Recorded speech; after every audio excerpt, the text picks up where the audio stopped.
Okay, I know I always start and say, okay, guys, now. So now, guys, future guys, so now I just went up to go get the food boxes, right? Because I've said it a bunch of times. I live in this rural community, right? And I'm new to the area, and I've never lived in a small place like this before. And so I went up to get the food boxes because all those people around here, I think they bring a lot of food for rural communities because, statistically, it's more poverty stricken kind of area. And that's why I've been talking about like some of these people who have been up here for a long time. There wasn't even very many people there. I just looked it up to see what the actual population is because why my story, I'll tell you in a second. And it said, I think it was 2019, 146 people. Okay, so they have very limited resources of information, right? And they primarily go to, mainstream, the what everybody believes is the truth. So, so they bring these food boxes, and it has stuff for the crisis, I guess. And so I told you there's a lot of doomsdayers around, and they're like, you got to get your stuff, be prepared because we're about to not have food and all this stuff. So I went up to get my boxes, and it was a whole bunch of rice and beans, a whole bunch of apples and potatoes too, but and oranges and celery, a lot of celery. Um, but anyway, so I go up there to get it. And I've said, I don't even know how many times, you don't want the government in your business. And, you think just pulling through and getting the food box. I've done it. This is the fourth time I've done it since I've been up here. I've been up here. It's so weird because most of it has been in lockdown. Because I moved here. Yeah, I was here 1 year exactly when lockdown occurred. So, 2.5 years. And, but most of it's been in isolation. So, anyways, then, on the next door app where you get to find out if there's lions and tigers and bears in the neighborhood, that's where I see like these people's trains of thought, right? So, anyways, I went up to get my food box, and I was the only person, it was much smaller than normal. It was only like some boxes stacked. There wasn't the big old giant truck and stuff. And so they're over there, maybe there was more coming, I don't know. And there was only like 5 volunteers. And sometimes you go up there and it's like fucking 20. It's like, what are you guys all doing? Just, we're so good. We volunteered. That's what a lot of people do. Okay, so the one woman who comes to the window stays literally, I think, 5 feet from my open window with her mask on outside. I'm in my car. She's on the passenger side. Still, like, ooh, these germs, ooh, vicious.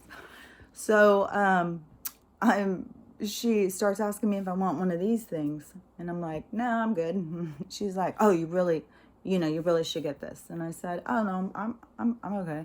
I already had it. I had it. And she's like, what? A person who's had it? Oh, you're alive? And I'm like, yeah, I had it in the very beginning. And she's like, I go, so I'm immune. I'm not worried about it. And she's like, what about someone in your family? Is there anyone, somebody should get it. Everybody needs to get that. And I'm like, no, we're good. And then she goes, well, we're really worried about the second, what'd she call it? Deviant? Is like the next strain of it. What did she call it? Oh, she called it something. I was about to, it was coming out of my mouth. And I've got a problem with spontaneity.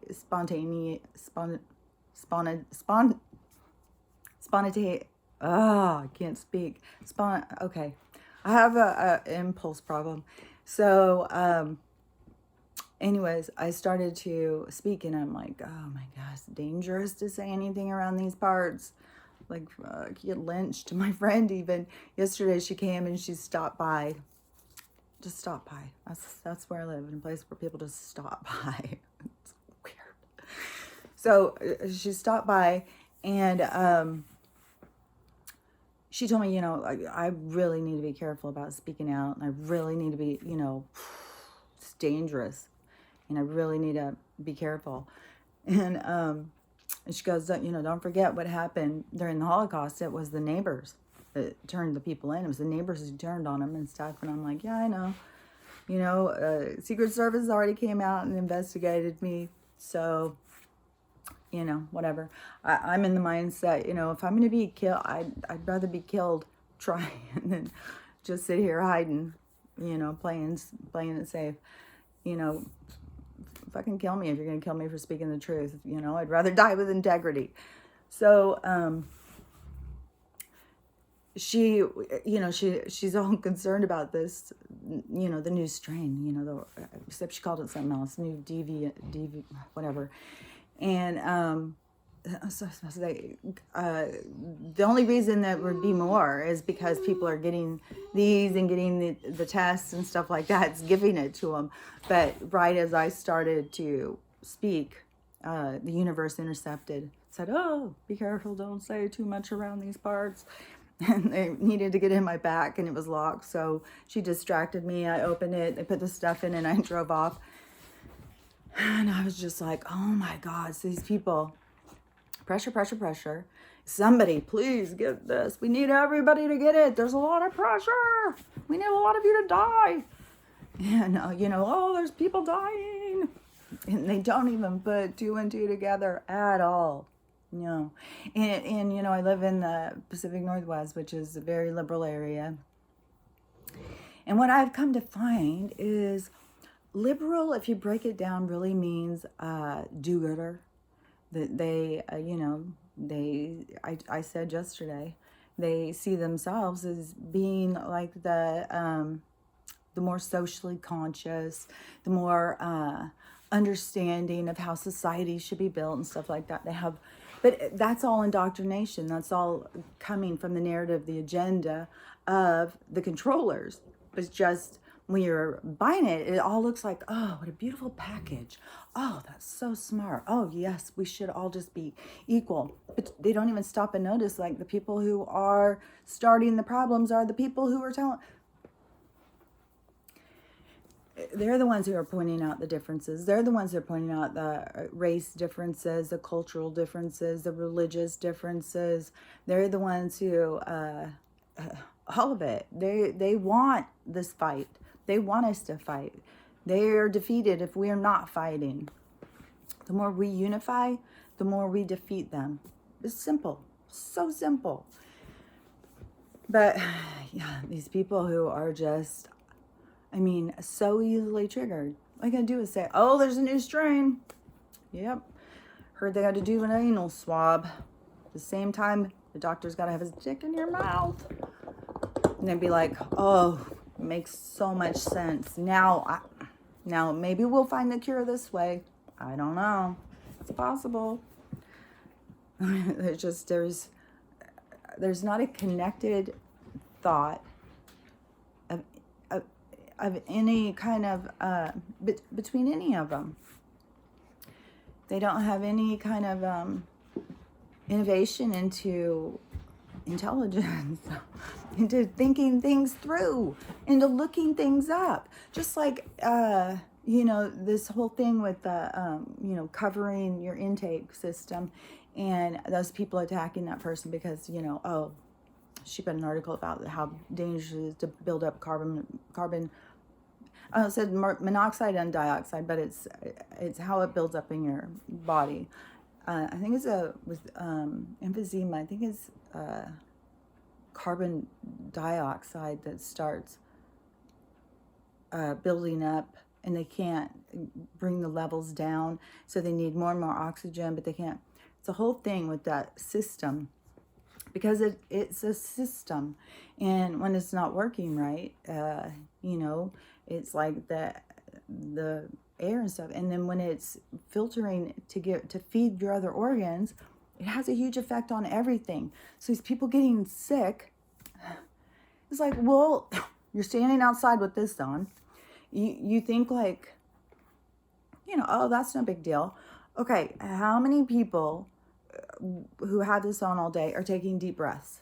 No. They're limiting their breath. They're limiting their intake. They're rebreathing bacteria and bullshit. And like one person, in their argument, they even said, oh, if it was a problem, then we would have surgeons and stuff falling over dead all the time. Oh, my Lord. How much time do you spend in a surgical area? I mean, how do they have any idea how much oxygen's being pumped in, or any of this stuff? Like, I don't know, but I know that they're wearing those masks to keep germs from getting into the open wounds of a person. Not doing it to keep germs from getting on each other. And other people like, oh, those things work for everything. That you can't breathe in particles. You can't breathe in germs or bacteria or viruses. It's like, read the fucking box. God damn. But that's what I mean. Is like, they just argue the narrative. They don't even go in and read. They don't. But so if you're covering this up and you are not taking deep breaths, then this system, then you're only using a part of your lungs, right? You've got to do deep breathing. It's essential for your life. And I mean, it's even in all of the stuff about spiritual stuff, about doing your breath work and deep breathing. It's not just to take your mind off of problems. It's not just to relax you. It is also because it's part of your system. It needs it. Take in some really deep breaths. And by the way, when you do it, it really does work. If you release, like you think like, oh, I'm going to release fear. I'm going to release whatever is eating at you. Just release it when you breathe out. It really works to release it. It really goes out. But, I doubt any of those people, because I don't know how the system works. I doubt any of them are like, during their 10-minute break on a 8-hour shift with the first, what is that, hour and a half or 2 hours, and get 10 minutes supposedly, and then 10 minutes, and then a half hour, 10 minutes, whatever, the bullshit thing. But we're not slaves. And I doubt any of them are going out there and taking their mask off and then taking some really deep breaths and really getting it down in there and letting their kind of like if you had plants in your house and you didn't water them for a month, kind of like what they would look like. That is kind of like what the inside of people is looking like when they're doing this all the time, and they're not getting fresh breath. They're breathing in germs, depending on their own immune system. That's going to affect them. They're getting all of this multiple tests done that have been shown to have some kind of stuff that is either making them sick or it's triggering something. That's what so many of these people just don't get. This is a chemical warfare that we're under. I right away, and that's what the doomsdayers do too about the food thing. I mean, and I already heard, and I don't know if they were a doomsdayer. I just saw two guys talking live, and I decided to go on and see what they were saying. And they were talking about the food shortage and that there's already things being shortaged. And I have heard from somebody else there's already shortages in the stores and stuff. And I'm like, well, it's going to get a lot worse when corporate America, when the corporate world goes down. And they have already been going down. The corporations are all linked. You go in and you look, you can find out all these people. They're either married to each other, they're related, they're all, just like George Carlin said, it's a small group and you're not invited. Just like Trump when he said, it's a small group and I don't know who the hell these people are because they're behind the curtain. Nobody knows, but they own everything. And they're being taken down because they've enslaved an entire species without them knowing it. So, yeah, it's hard to have hope when you go up there and you just see such idiocy. You know, it just, oh my God. And, you know, I was glad the universe stepped in, so I couldn't say, because I was like, when I started to say, I was like, oh, fuck, it's playing with fire out here. There's more than 146 people. I would say there's probably, I don't know, maybe 1,200, maybe a couple thousand. I mean, they're building a lot of houses out here and stuff. I told you, they're building streets and everything next to me. They're totally building up, especially more rural areas. There's going to be a lot more building, a lot more coming forward. But I think that mine is getting built up just because it's at the coast, and you know, they just have to keep going back because coastlines just get full. People like to be by the ocean. It's something like I think there's just some kind of thing that our bodies are really in tune with it. Like, it's like the sun, you know, and that guy wants to block it. And there's something that we need from it, just like there's something we need from the ocean, because we are part of nature. No matter what they want to try and convince us of, we are a part of this planet. And, you know, we came from this planet like ashes to ashes kind of thing. Okay, well, I think I've made it clear how I feel. I think that we got to just have hope, you know. I mean, it is, sadly, it is survival of the fittest. And there's going to be a lot of people who are going to die just because they aren't tuned in to their bodies, to other humans, to just a lot of stuff. But, you know, it's sad, but, you know, there is on the soul plane or whatever, you know, this was their soul's experience that they wanted to go through with this. You know, there's all different experiences available, you know, so you can pretty much, you know, design your own. And, you know, a lot of people wanted to come in and just, you know, not do the other part, just live this other part. And I'm sure there's been a lot of growth for people. I mean, the relationships are still, I know people are still splitting up and running to their soulmates that they hadn't seen in 20 years that they could never get over and stuff. So, I don't know. We're still in this transition, but oh my God, anybody who's listening to this, who's wearing one of these things, just please get some books and look up how the human body works. Go and read about what those things are really used for. Don't just believe what you're told. You know, look into shit. Use your brain for something. You know, investigate stuff. Actually look in and look at what you don't want to see. That's where you're going to probably find the truth. It's the stuff, because these people, they don't want to see anything. You know, they don't want to see people telling the truth. They don't want to, you know. I don't know. It's weird.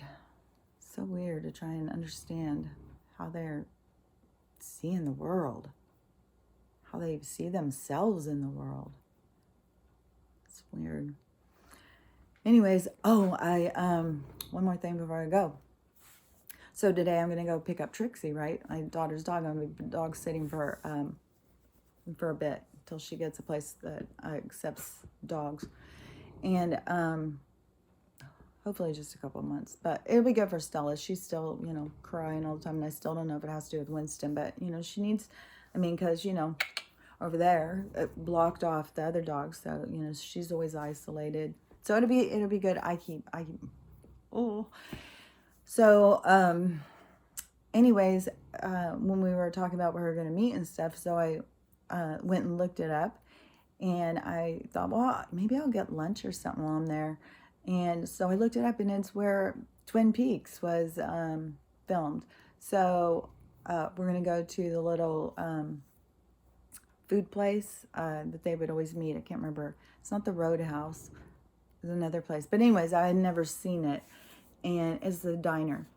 I had never seen it, and I had wanted to. And when you're driving the, I think it's called the Kindle Highway.